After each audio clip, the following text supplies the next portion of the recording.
بسم اللہ الرحمن الرحیم۔ السلام علیکم، میں ہوں شفقت علی۔ آج کی اس ویڈیو میں ہم بات کریں گے آج دو اہم ڈیولپمنٹس ہوئیں یکے بعد دیگرے۔ سب سے پہلے آرمی چیف صاحب نے سعودی عرب کے سفیر سے ملاقات کی اور سعودی سفیر سے ملاقات کے فوری بعد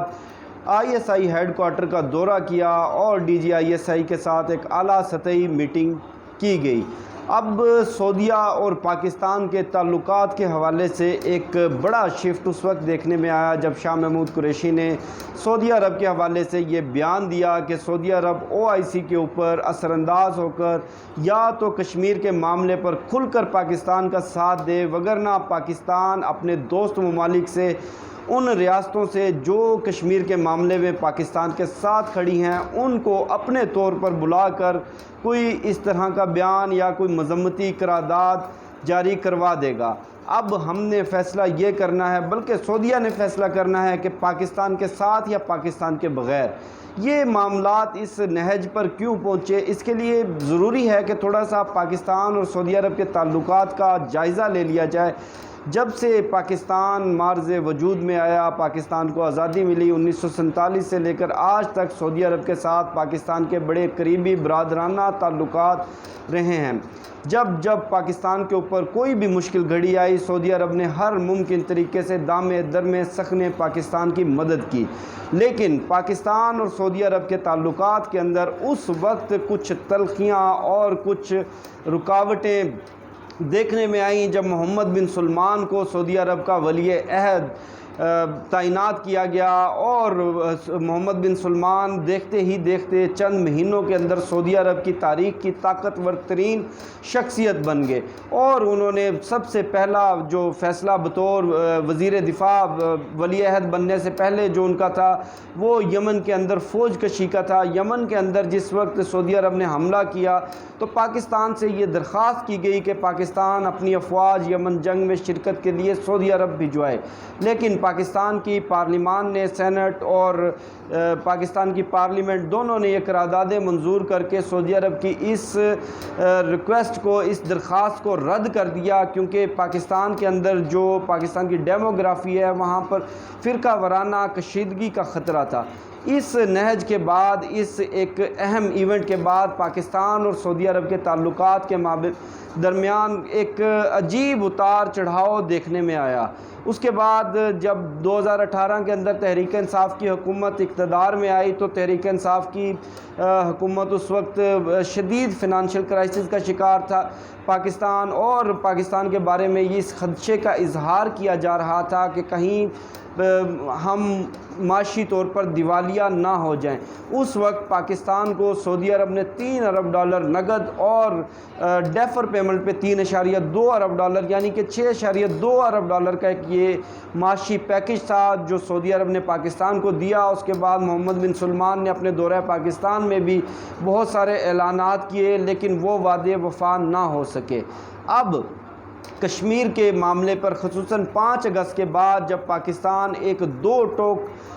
پوزیشن لے چکا ہے، ایک اصولی موقف اختیار کر چکا ہے، پاکستان نے او آئی سی کے اوپر بارہا دباؤ ڈالا، لیکن بجائے کشمیر پر پاکستان کا ساتھ دینے کے او آئی سی اور خصوصاً سعودی عرب اور ان کے حلیف جو دیگر خلیجی ممالک ہیں ان کی جانب سے یہ سننے میں آیا کہ کشمیر پاکستان کا اندرونی معاملہ ہے، اسے امت مسلمہ کا معاملہ نہ بنایا جائے۔ اس بیان کے بعد چونکہ کشمیر پاکستان کی شہر رہ گیا، اس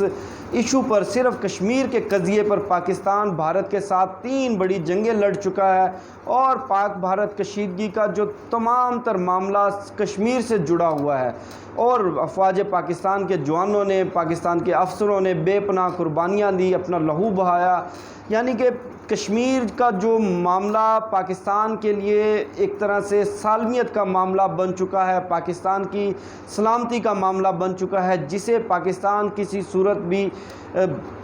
رد نہیں کر سکتا، جسے پاکستان کسی صورت پس پشت نہیں ڈال سکتا۔ لیکن پاکستان کے اس مسئلے کو کسی صورت بھی نہ سعودی عرب سمجھنے کو تیار ہوا، نہ یو اے ای سمجھنے کو تیار ہوا، نہ سعودی عرب کے انفلوئنس میں جو دیگر خلیجی ممالک ہیں وہ سمجھنے میں تیار ہوئے، جس سے پاکستان کے پالیسی میکرز اور پاکستان کے ڈیسیژن میکرز یہ سوچنے پر مجبور ہوئے کہ کہیں نہ کہیں پاک سعودی تعلقات میں کچھ ایسی کمی یا کچھ ایسا جھکاؤ ہماری جانب سے ہے جو کہ ہماری مجبوری بن چکا ہے۔ وہ ڈیفینیٹلی ایک فنانشل ڈپینڈنسی ہے۔ سعودی عرب چاہے وہ 1998 میں ایٹمی دھماکے کرنے کے بعد پاکستان پر جو پابندیاں لگی تھیں ان کے تناظر میں جس طرح سے سعودی عرب نے پاکستان کی مدد کی، چاہے وہ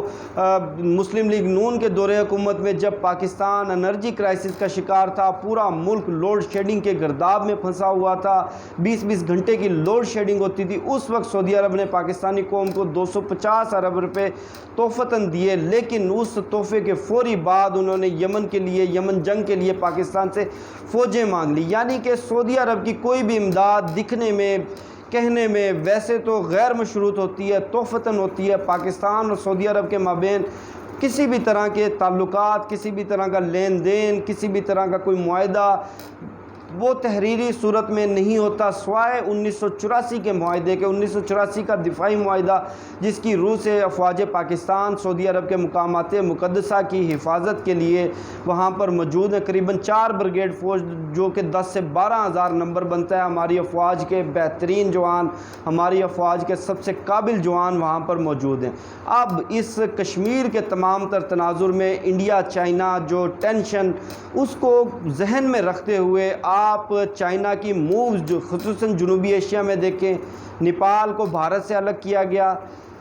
افغانستان سے بھارت کو آؤٹ کیا گیا، سری لنکا مہاراجہ پک سے 5 اگست کو مزید چوتھی مرتبہ وہ سری لنکا کے صدر بن گئے۔ ان کا واضح جھکاؤ بلکہ پاکستان کے ساتھ واضح طور پر ان کی دوستی ہے۔ اس طرح پورے جنوبی ایشیا کے اندر بھارت کو چائنا کی جانب سے تنہا کیا گیا۔ اب چائنا بھارت کے اگینسٹ اتنی اگریسو مووز کیوں لے رہا ہے؟ ایک تو 5 اگست کا اقدام، 5 اگست کے اقدام میں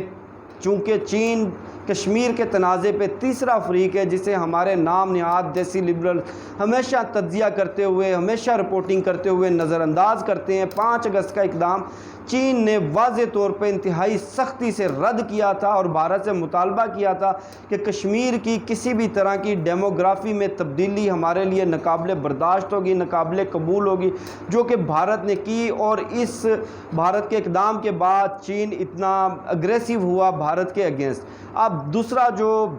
اس تمام تر معاملے کا جو دوسرا لینز ہے وہ سی پیک ہے۔ سی پیک نہ صرف پاکستان بلکہ چین کے مستقبل کا دار و مدار بھی سی پیک سے جڑا ہوا ہے۔ ایک چیز ذہن میں رکھنی ہے کہ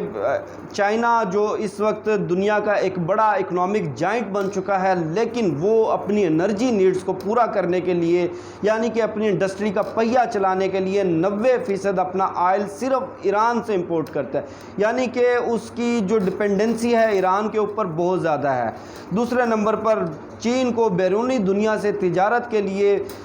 پاکستان کے بعد، پاکستان تو ڈیفینیٹلی گیٹ وے ہے چین کا بیرونی دنیا سے رابطے کے لیے، لیکن فردر آگے جانے کے لیے، پوری دنیا میں اپنی ٹریڈ شپمنٹس بھیجنے کے لیے، پوری دنیا میں نیول گیزنگ کرنے کے لیے چائنا کو مشرق وسطیٰ میں بھی اپنی پریزنس کی ضرورت ہے۔ مشرق وسطیٰ میں سب سے جو طاقتور ملک سعودی عرب ہے، وہ آپ سب کو معلوم ہے کہ وہ کس طرح امریکہ کے چنگل میں پھنسا ہوا ہے، کس طرح امریکہ کا اثر و رسوخ سعودی عرب کے اوپر اتنا زیادہ بڑھ چکا ہے کہ وہ امریکی آشرواد کے بغیر کسی طرح کے کوئی فیصلے نہیں لیتے۔ دوسرا، ایران کے ساتھ چین کے بہترین تجارتی تعلقات، چین اپنی ضرورت کا 90% تیل بھی ایران سے امپورٹ کرتا ہے، حتیٰ کہ سخت ترین سینکشنز لگنے کے باوجود چین نے ان سینکشنز کی پرواہ کبھی نہیں کی اور ایران کے ساتھ اپنی تجارت کو اسی طرح سے جاری رکھا۔ اب جو مشرق وسطیٰ ہے دنیا کے 3 بر اعظموں کو کنیکٹ کرتا ہے اور عالمی تجارت کا 75% یعنی کہ تیسرا حصہ صرف و صرف مشرق وسطیٰ سے گزرتا ہے۔ یعنی مشرق وسطیٰ کا اگر گیٹ وے بند کر دیا جائے، مشرق وسطیٰ کی کنیکٹیوٹی بند کر دی جائے، دنیا کے 3 بر اعظموں کا، ایشیا، افریقہ، یورپ کا آپس میں سے رابطہ کٹ جائے گا، دنیا کے اندر آئل کی سپلائی بند ہو جائے گی، عالمی تجارت ایک دم سے ٹھپ ہو جائے گی۔ اب چین اس پورے براڈر سیناریو کے اندر سی پیک اور یہ جو BRI belt and road initiative چین کا جو پروگرام پوری دنیا کے گرد جو نیول گیزنگ اور اپنے تجارتی اڈے بنا رہے ہیں، اس کے لیے ضروری تھا کہ ایران کھل کر چین کے حمایت میں آ جائے، چین کے کیمپ میں آ جائے۔ اب چونکہ بلوچستان جو کہ ایک اہم حصہ ہے سی پیک کا، بلوچستان کے اندر ایران اور بھارت کی انوالومنٹ کسی سے ڈھکی چھپی نہیں تھی۔ اب یہ جو سی پیک کا فیز 2 ہے، فیز 2 کے اندر ضروری تھا کہ اس خطے میں خصوصاً بلوچستان اور جو جہاں جہاں سے سی پیک کا روٹ گزر رہا ہے، بھارت اور بیرونی دنیا کی انسرجنسی کو ختم کیا جائے، انسٹیبلٹی کو ختم کیا جائے، سیکیورٹی کو مینٹین کیا جائے۔ اور جو دوسرا ایک بڑا ایشو جس کے اوپر ہم بات کر چکے ہیں، 5 اگست کا اقدام، اس تمام تر سیناریوں میں چین نے پاکستان کو $1 ارب کی اماؤنٹ دی کہ آپ یہ سعودی عرب کے منہ پر ماریں۔ آپ کی جو ڈپینڈنسی جس کی وجہ سے سعودی حکام آپ کو بلیک میل کرتے ہیں، سعودی عرب کے جو ڈیسیژن میکرز ہیں وہ ہر حوالے سے پاکستان کو بلیک میل کرتے ہیں، پاکستان کو نیچا دکھاتے ہیں، آپ ان کا قرض ان کو واپس لوٹائیں اور آپ اپنے پتے انتہائی آزادی کے ساتھ، انتہائی ہوشیاری کے ساتھ، نیشنل انٹرسٹ کو مد نظر رکھتے ہوئے آپ اپنے کارڈ شو کریں۔ اب جب پاکستان نے خصوصاً شاہ محمود قریشی صاحب نے یہ جو بیان دیا، اس بیان کے بعد سعودی عرب کی دوڑیں لگ گئیں، ان کی یعنی عام زبان میں کہہ لیں ان کی طبیعت فریش ہو گئی۔ ایک طرف تو انہوں نے مولانا طاہر اشرفی کو خصوصی جہاز بھیج کر سعودی عرب مشاورت کے لیے بلایا، اس کے بعد اعلیٰ سطحی رابطے شروع کر دیے۔ آج ان اعلیٰ سطحی رابطوں میں سب سے اہم رابطہ جنرل باجوہ کے ساتھ، چیف آف آرمی سٹاف کے ساتھ سعودی عرب کے سفیر کی ملاقات ہوئی۔ اس ملاقات کے فوری بعد ISI ہیڈ کوارٹر کو دورہ کیا گیا اور اس میں کچھ اہم فیصلے لیے گئے۔ اب